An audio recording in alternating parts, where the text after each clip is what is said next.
कक्षा 10वीं के सभी विद्यार्थियों की होने वाली बल्ले बल्ले। वादा आपसे किया कि 5 फरवरी के दिन आपको टॉप कराऊंगा। जी हाँ, इसी तरह नवाब साहब ने खीरों की पाकों का क्या किया? तो देखिए, खिड़की से बाहर फेंक दी थी। वाच्य कितने प्रकार के होते? तो वाच्य होते 3 प्रकार के। बाबूजी जो है ना, वो रामायण का पाठ किया करते थे, क्योंकि समय कम है और इसके अकॉर्डिंग अपने को जल्दी जल्दी पढ़ना पड़ेगा। प्रगतिवाद के कवि माने जाते हैं रामधारी सिंह दिनकर। विनय पत्रिका के कवि का क्या नाम है? तुलसीदास। ठीक है। वीर रस का स्थायी भाव, ठीक है, उत्साह। देखो, पढ़ो वही कि जो एग्जाम में आए। ठीक है, मैं ऐसी चीज़ें ही आपको बताने का प्रयास कर रहा हूँ कि जो आएगी। ठीक है, चाहे आप पेपर से आने के बाद एक बार मिलान करिएगा, है ना। ठीक है। कृतवाच्य में क्रिया कर्ता के अनुसार बदलती है। किसके अनुसार? कर्ता के अनुसार। भोलानाथ का जो असली नाम है वो है तारकेश्वर नाथ। सूरदास के गुरु वल्लभाचार्य। सरोठा छंद में 4 चरण होते हैं। श्रृंगार रस का स्थायी भाव हो जाएगा रति। नेताजी की जो मूर्ति है वो संगमरमर की बनवाई गई थी। यदि हम बात करें जोड़ी की, नई अंकों वाली रचना नाटक। आदमी जात का आदमी, पतितों के देश में प्रत्येक में जाएगा प्रतिधनेक। मैया जाएगी कड़वा तेल लगाती है। योग का संदेश उद्धव। पंचवटी का जाएगा खंड काव्य। ठीक है, बार बार बोल रहा हूँ बेटा, आप तो बढ़िया से मेहनत करो। जो चीज़ें बता रहा हूँ उसको आप तो एक बार कंप्लीट करके जाओ। भले अलग से पढ़ो, मैंने कब बोला कि आप मत अलग से मत पढ़ना, पढ़ो, पर ये एक बार जरूर पढ़ के जाइएगा, है ना। शब्द शक्ति कितने प्रकार के होते हैं? 3। शब्द शक्ति किसे कहते हैं? देखिए, शब्द और अर्थ के संबंध को हम कहते हैं शब्द शक्ति। भोलानाथ सिसकना क्यों भूल गए? साथी बच्चों को खेलता देखकर। कड़वी ककड़ी सा क्या लगता है? योग का संदेश। वात्सल्य रस के अलावा रसों की संख्या मानी गई तो 9। हिंदी की सर्वाधिक लोकप्रिय विधा कौन सी है? तो कहानी एकदम राइट रहेगी। यहाँ से अपन थोड़ा सा बड़ा करते हैं। संधि कितने प्रकार की होती है? तो 3 प्रकार की होती है। क्या? बिल्कुल राइट बात है। मैया ने हल्दी पीसकर भोलानाथ के घावों पर थोपी, सत्य है। तो यहाँ से देखिए सत्य सत्य आपका हो जाएगी। ये देखिए क्वेश्चन नंबर जो 6 है, ये पहला है आपका। नेताजी सुभाष चंद्र बोस की मूर्ति को देखकर लेखक के मन में कौन सी कमी खटकी? जब नेताजी सुभाष चंद्र बोस की मूर्ति को लेखक ने देखा तो मन में ये कमी खटकी कि उनकी आंखों में संगमरमर का चश्मा नहीं था। ये सामान्य से चौड़े चश्मे का फ्रेम मूर्ति पर पहना दिया गया है।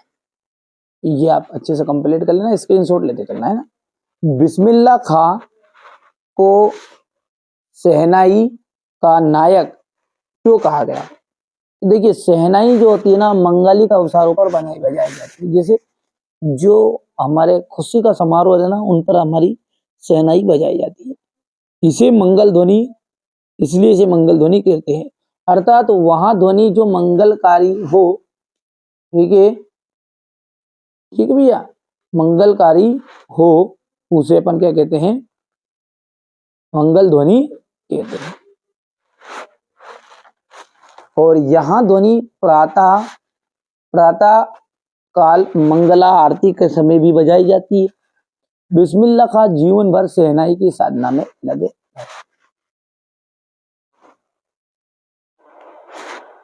अब अगला है आपका, किन आवश्यकताओं की पूर्ति के लिए सुई और धागे का आविष्कार हुआ होगा? ऐसी कौन सी आवश्यकता थी जिसकी पूर्ति करने के लिए सुई धागे का आविष्कार हुआ?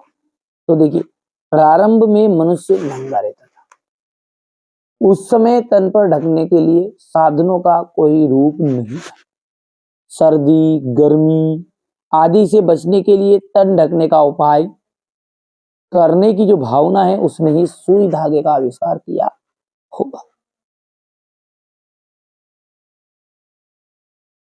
धूप ठंड कोहरे आदि से बचने के लिए चमड़े के पत्ते या कपड़े से तन ढकने के लिए वस्त्र सिलने के लिए सुई धागे की खोज की गई होगी। ठीक है, यहाँ से आप बढ़िया से इसको देख लीजिए, सॉल्यूशन को अच्छे से। ठीक है भैया, चलिए अब अगला जो क्वेश्चन है आपका देख लेते हैं। ठीक है, भगत के व्यक्तिगत, ये भगत है ना, भगत के व्यक्तिगत और उनकी वेशभूषा का अपने शब्दों में चित्र प्रस्तुत कीजिए। देखिए, बाल गोविंद जो भगत है ना, वो 60 वर्ष से भी अधिक आयु के थे। कितनी उम्र थी उनकी? 60 वर्ष। किंतु गोरे चिट्टे आदमी थे, उनके बाल सफेद हो गए थे, उनके बाल किस हो गए थे, सफेद हो गए थे। उनके माथे पर रामानंदी चंदन का टीका लगा होता था, ठीक है। उनके गले में तुलसी की बेडोल माला पड़ी रहती। ये आपका, ठीक है, ये आपका बाल गोविंद भगत का व्यक्तिगत की विशेषता है कि वो 60 वर्ष के थे, गोरे चिट्टे आदमी थे, बाल सफेद हो गए थे, उनके माथे पर रामानंदी चंदन का टीका हमेशा लगा रहता था, गले में तुलसी की माला पड़ी रहती थी। इस तरह से आप इसका सॉल्यूशन कर सकते हैं। अगला है आपका राम वृक्ष बेनीपुरी अथवा यशपाल का साहित्य परिचय देना है, ठीक है। इनकी भाषा शैली बतानी है, रचनाएं बतानी। ये अपने एमपी बोर्ड में इतना ही आता है ना, कोई जीवन परिचय के अंतर्गत ज्यादा चीजें नहीं आती। चलिए तो इसका सॉल्यूशन दे देता हूँ। तो देखिए राम वृक्ष बेनीपुरी का जो जीवन परिचय ना, ये आपने इसमें यहाँ पर ये नहीं पूछता है ना कि कब इनका जन्म हुआ, क्या क्या किया, ये एमपी बोर्ड में नहीं आता है अपने में। यहाँ से भी आप पढ़ लेना थोड़ा सा इसको। रचनाएं देखिए, पतितों के देश में, माटी की मूर्ति, लाल तारा और महाराणा प्रताप सिंह, ये इनकी प्रमुख रचनाएं हैं, है ना। आगे बढ़ते हैं तो भाषा शैली में अपन बात करें तो भाषा आ जाएगी। इनकी भाषा कैसी थी, व्यवहारिक थी, इनमें सजीव सरलता, ठीक है, इसमें सरलता, सुबोधता और सजीवता पाई जाती है। मुहावरे, कहावतें, ये मुहावरे कहावतों से भाषा की सुंदरता आ गई है। चलिए आगे देखते हैं शैली। इसकी शैली की जो विविध रूप है निम्न प्रकार के हैं। वर्णनात्मक शैली है, सबसे पहली क्या है, वर्णनात्मक शैली। इन्होंने किसी वस्तु अथवा, ठीक है, यहां पर आ जाएगा ये किसी वस्तु अथवा है, ये घटना का वर्णन करते हुए, ठीक है, करते समय इस शैली का उपयोग किया गया है, ठीक है। भावात्मक शैली, इस शैली, यहां शैली इनकी प्रधान शैली है, इसमें भावों की प्रबलता और मार्मिकता देखने को मिलती है। तीसरा है आपकी प्रतीकात्मक शैली। बेनीपुरी ने अपनी बात को सीधे सीधे ना कहकर प्रतीकों के माध्यम से कहा है। अब अगला है आलोचनात्मक शैली। तो बेनीपुरी की समीक्षा के समय आलोचनात्मक शैली का प्रयोग किया है, ठीक है भैया। अगला है आपका साहित्य में स्थान। इनका साहित्य में एक विशिष्ट स्थान है, ठीक है। तो इनका साहित्य में किस तरह का स्थान है कि महत्वपूर्ण स्थान है। एक देशभक्त और साहित्यकार के रूप में बेनीपुरी जी का जो नाम है वो साहित्य में अमर रहेगा, ठीक है। तो ये आप बढ़िया से कंप्लीट कर लेना है। इसके आगे आपका है यशपाल जी का। तो जैसा कि एमपी बोर्ड में ये आपका जीवन परिचय यहाँ से नहीं पूछता, रचनाओं से पूछता है, स्क्रीनशॉट ले सकते हैं आप।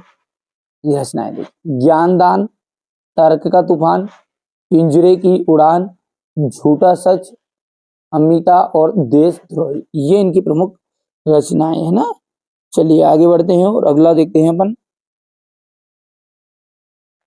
भाषा शैली। तो भाषा, यशपाल ने व्यवहारिक भाषा में साहित्य की रचना की। कौन सी भाषा में की इन्होंने, व्यवहारिक। इन्होंने तद्भव तत्सम शब्द का देशज विशेष विदेशी शब्दों का इन्होंने प्रयोग किया है। और मुहावरे और एवं लोकोक्तियों से आपकी भाषा में चमत्कार आ गया। शैली, शैली में क्या है, इनकी शैली के निम्नलिखित रूप देखने को मिलते हैं। वर्णनात्मक शैली, यशपाल ने घटना, स्थिति, वातावरण आदि पर वर्णनात्मक शैली का प्रयोग किया है। भावात्मक शैली, भावपूर्ण संदर्भों में भावात्मक शैली का प्रयोग हुआ है। विवेचनात्मक शैली, किसी विषय के विवेचन के लिए इस शैली का प्रयोग इन्होंने किया है। हास्य व्यंग्यात्मक शैली, ठीक है, इस शैली में यशपाल ने बड़े सटीक व्यंग तथा हास्य का व्यंग विधान किया है। चलिए अगला देखते हैं। तो साहित्य में स्थान है, इनका साहित्य में एक विशिष्ट स्थान है। इनके लेखन के लिए ये निरंतर स्मरणीय किए जाएंगे। अब देखिए क्वेश्चन नंबर जो 9 है ना, इसमें आपका मुहावरा दे गया, अंधों में काना राजा, तो मूर्खों में मध्य अल्पज्ञ। 5वीं पास राजेश के गांव में सभी अनपढ़ है, इसलिए अपने गांव में वहां अंधों का कान्हा राजा के समान। यहाँ से आप देख सकते हैं, ये बढ़िया से आप कंप्लीट भी कर सकते हैं, कोई ज़्यादा प्रॉब्लम नहीं है इसमें, सिंपल से हैं। ठीक है, ये क्वेश्चन नंबर 10 हो गया है। इसका अथवा है, लेखक के अनुसार प्रत्यक्ष अनुभव की अपेक्षा अनुभूति उनके लेखन में कहीं अधिक मदद करती है, क्यों?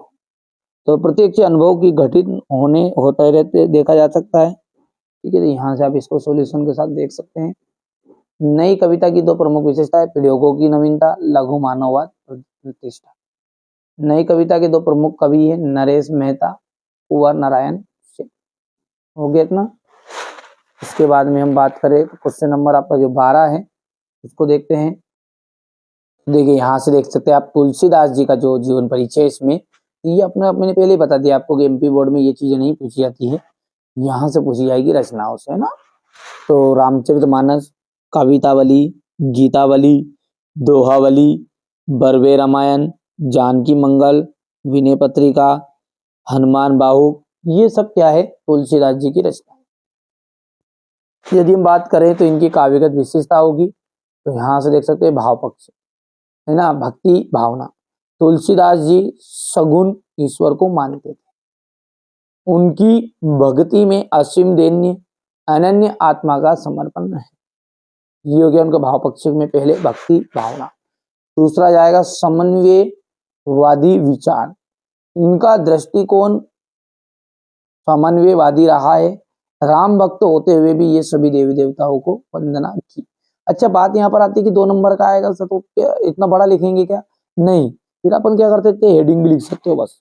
लोक मंगल का भाव, रसों की प्रधानता, तो तुलसीदास जी रस सिद्ध कवि एक तरह के, इन्होंने कविताओं में श्रृंगार रस, शांत रस, वीर रस का अद्भुत चित्रण किया है। ठीक है, इसके बाद में यदि हम आगे की बात करें तो रसों की प्रधानता हो गई, अद्भुत रसों का इन्होंने प्रयोग किया है। कला पक्ष,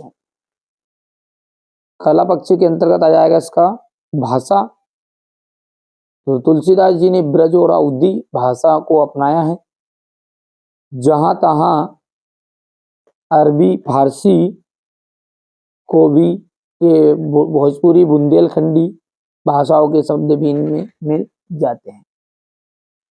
चलिए, तब इसके आगे आप कंप्लीट कर लीजिएगा। यहाँ से देखिए छंद में तुलसीदास जी ने चौपाई, दोहा और सवैया कविता आदि छंदों का प्रयोग किया है ना। इस तरीके से अपन आगे बढ़ते हैं तो ये आपकी शैली हो जाएगी और ये साहित्य में स्थान।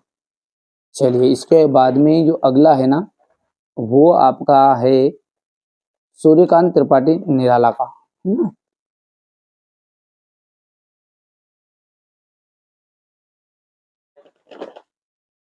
ये देखिए सूर्यकांत त्रिपाठी निराला का, है ना। यहाँ से ये तो अपने एमपी बोर्ड में आता नहीं है, यहाँ से रचना है। अनामिका है, परिमल है, गीतिका है, कुकुरमुत्ता है, तुलसीदास है, अनिमा है, बेला, आराधना, अपरा, गीत कुंज, नए पत्ते, जो जमे 3-4 याद रख लेना, बस ज्यादा कुछ करने की जरूरत नहीं है।